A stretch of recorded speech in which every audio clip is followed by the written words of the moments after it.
법을 아는 것이 힘입니다.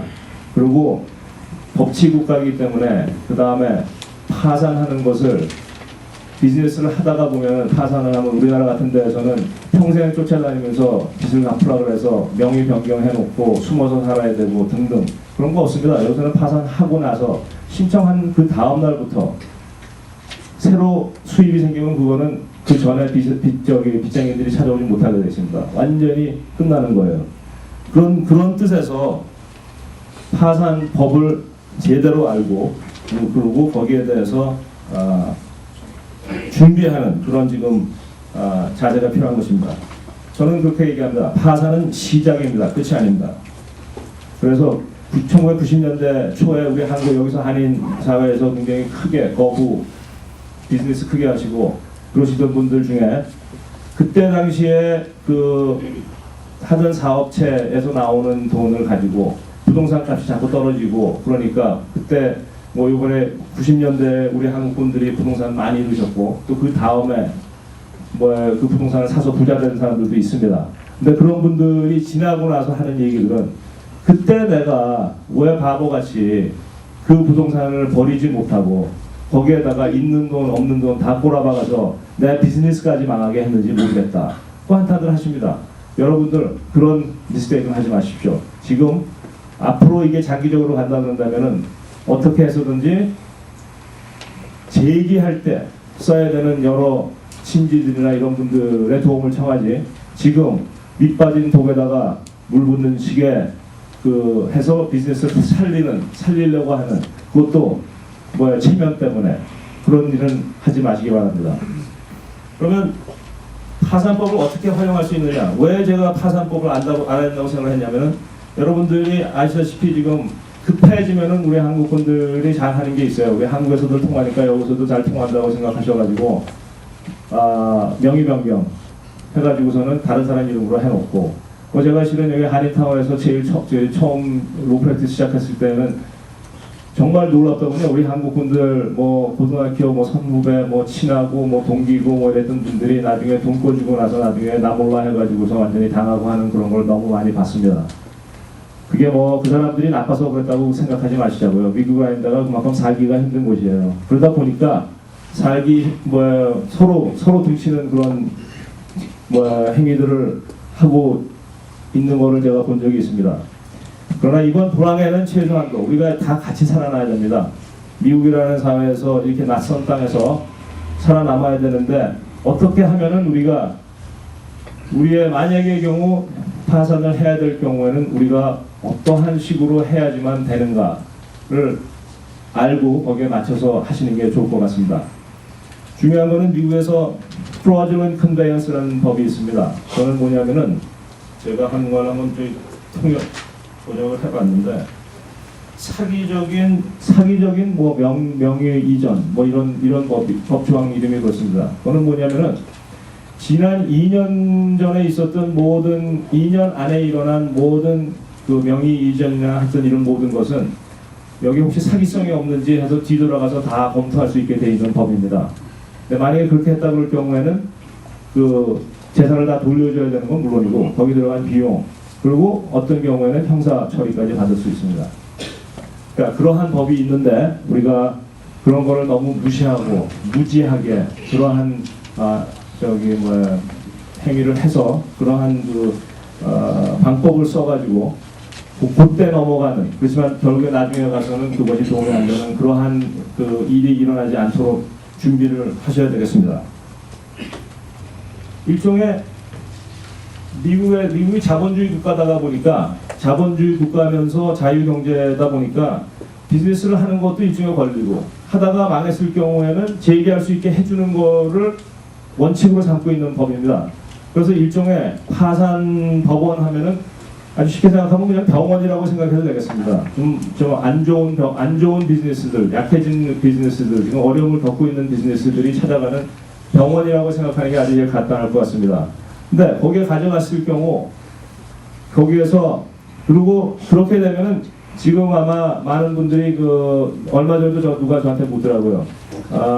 이 로언 모디피케이션이라는 게 말이야 주택은 가능한데 이 비즈니스도 가능하냐? 실질적으로 론 모디피케이션이라는 거와 론 리티게이션이라는 이 용어는 요새 최근에 유행된 용어예요. 이거는 왜냐하면 미국에서 오바마 대통령이 지금 국민들에게 좀 뭔가를 좀 도와줘야 되겠고, 지금 이 문제가 이렇게 된 거에 대해서 이 책임을 갖다 누구한테는 줘야겠는데, 이거는 은행이 잘못해가지고 집을 살 능력도 없는 사람들한테 론을 줘가지고 그렇게 됐으니까 거기에 대해서 하향 조정을 해주는 것이 좋겠다. 해주라고도 돼 있지 않습니다. 해당되는 사람들은 얼마 되지도 않아요.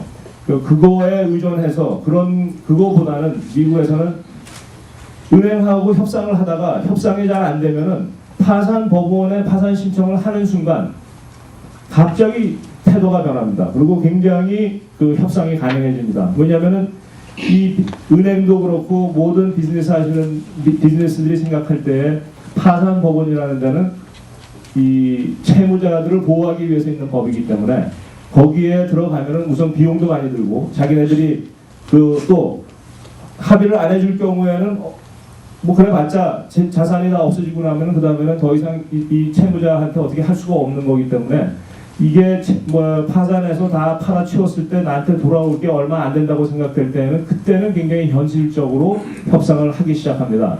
그래서 이번 이런 사태가 오기 전에 저희 상법 변호사, 저 같은 변호사는 만약에 어떤 사업이 힘들다 그럴 때는 저희가 아예 파산 법원 신청서를 준비를 해놓고 그거를 아예 내놓고서 협상을 시작합니다. 우리는 이렇게 해서 파일할 거야. 이렇게 해서 우리가 신청을 할 건데 어떻게 할래? 너희들 신청하는 순간 너희들 가져갈 거 얼마 없어. 근데 나는 비즈니스를 살리고 싶다. 그러니까 살리기 위해서는 너희들이 이런 식으로 좀 조정을 좀 해줘야 되겠다 할 경우에는 해줍니다. 왜냐하면은 이게 이제는 진짜 가거든. 이제는 진짜로 파산을 할 경우에는 자기네들이 어떻게 할 수가 없다는 걸 알기 때문입니다. 그만큼 파산법 자체는 사업을 하다가 갑자기 어려움을 당했다든지 집안에 무슨 문제가 생겼다든지 했을 때 할 수 있게 되어 있습니다. 2005년도에 파산법을 좀 바꿨어요. 좀 고쳤습니다. 그래서 이들이 어떻게 했냐면 파산법을 좀 더 어렵게 만들었어요. 특히 크레딧 카드 빚 같은 거를 없애버리고 하니까 크레딧 카드 회사들이 나서가지고 법을 바꿔달라고 했어요. 그래가지고서 만약에 크레딧 카드 빚, 특히 그게 컨슈머, 그러니까 개인 소비 쪽으로 쓰는 데 쓴 크레딧 카드 빚일 경우에는 그리고 그 빚이 전체 빚의 50%가 넘을 경우에는 굉장히 까다롭게 만들어놨습니다.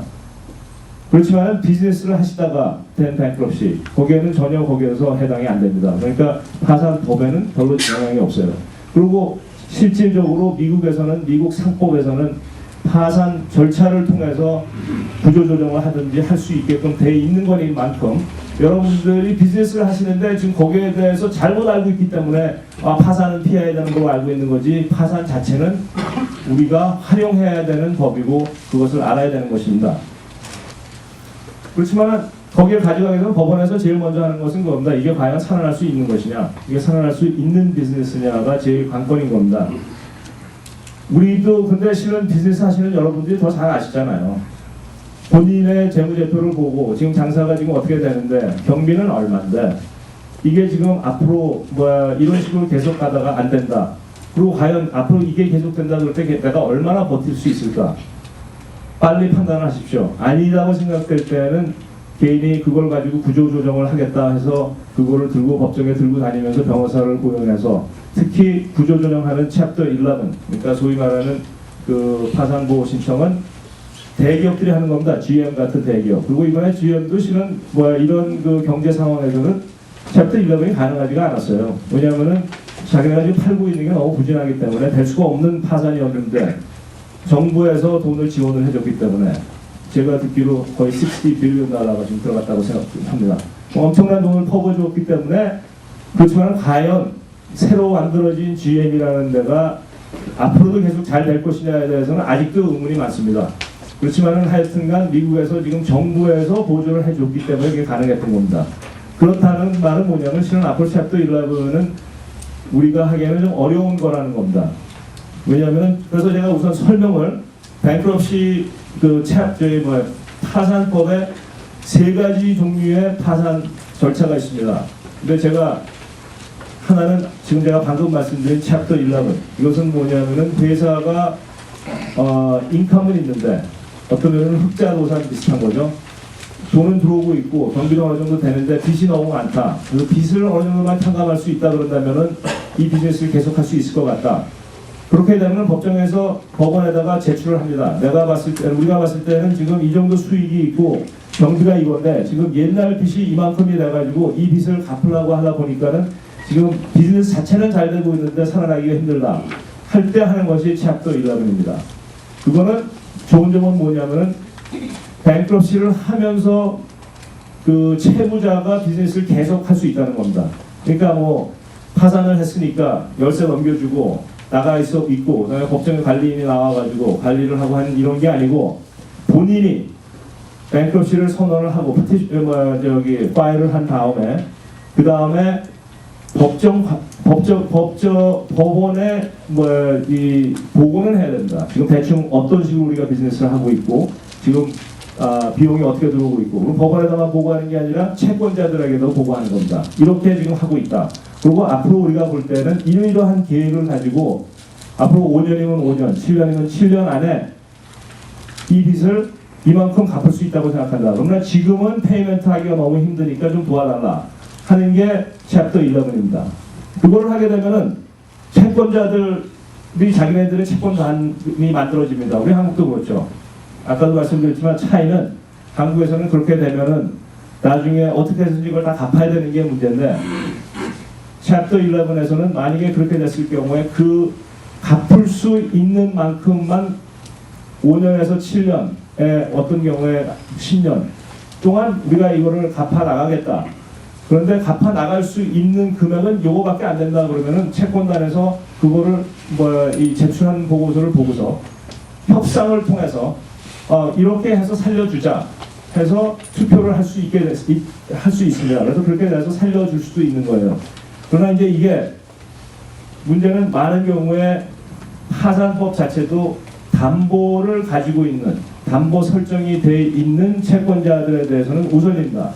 그래서 많은 경우에는 그거를 하려고 해도 이 담보 설정이 돼 있는 가장 큰 채권자가 허락을 안 하면은 좀 힘듭니다.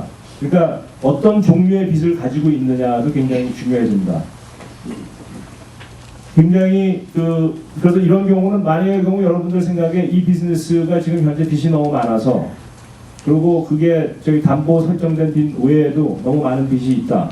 그래서 그 빚만 청산이 되면 이 비즈니스가 될 것 같고 또 사업을 하시는 분들이니까 옆에 있는 뭐 다른 그 친구분들이나 투자자들에게 이거 내가 살릴 수 있는데 이러한 식으로 내가 다른 빚은 다 청산을 할 테니까 여기에다가 투자를 좀 해가지고 이 비즈니스를 살리자. 그리고 내가 당신을 파트너로 만들겠다. 할 경우에 챕터 11이 가능합니다.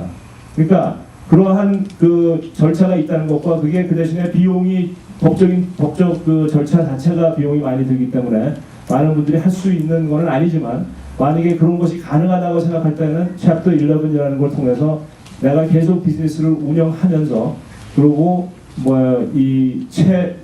담보 설정이 안 돼 있는 빚들은 거의 1불에서 10전, 5전만 줘도 그 사람들이 만약에 테스트는 만약에 이 비즈니스를 완전히 청산했을 때 이 담보가 없는 이 무담보 채권자들이 과연 돈을 받을 것이냐. 단 1점도 못 받게 돼 있으면 50점만 준다고 해도 받게 돼 있습니다. 그러니까 그런 절차인데 제가 봤을 때 우리 한인타운에서 지금 스몰 비즈니스 하시는 분들에게는 그렇게 적합한 절차는 아닙니다. 제가 봤을 때 어느 정도 기업 비즈니스 사이즈가 좀 크고 한 분들을 위한 법이니까 최소한도 여러분들이 알고 또 그런 것이 가능하다고 생각되시면 그거는 변호사하고 상의를 하시면 되겠습니다.